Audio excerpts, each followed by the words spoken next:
ইরানের সঞ্জয়নগরে খাজা গরিব নওয়াজের বাসস্থান বাবা হল খাজা গিয়াসউদ্দিন।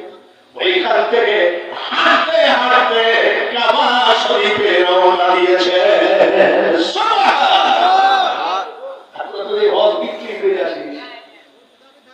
আপনি হাঁটতে হাঁটতে গেছে, খালি পায়ে হাঁটতে হাঁটতে যাই কম।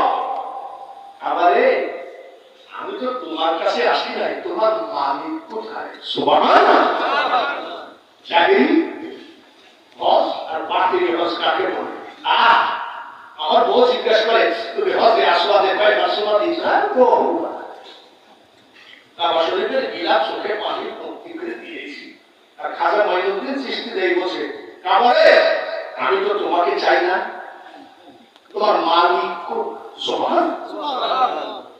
মালিক বলছে মঈনুদ্দিন আমি কাবার মালিক, বলো কি বলছো? বলে মাবুদ খালি পায়ে সঞ্জয়নগর থেকে হেঁটে হেঁটে এসেছি, আমি মঈনুদ্দিনকে তুমি কবুল করে নাও। আল্লাহ করে নিলাম।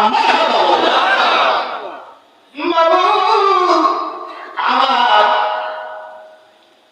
ইসলামের মধ্যে দিয়ে একটা রাস্তা বের করবো, নাম দিব সৃষ্টিয়া। মাবুদ তুমি এই রাস্তাটাকে কবুল কর বলে আমি কবুল করে নিলাম। সুবহানাল্লাহ। আমার আশেপাশে মাফ করে দাও বলে দিলাম। খুব খেয়াল, খুব খেয়াল। আর যদি মনের ভিতরে বলে না ভালো লাগছে তাহলে আগে প্রশ্ন করি না। কাজে গরিব নওয়াজ কি বলেছিলেন?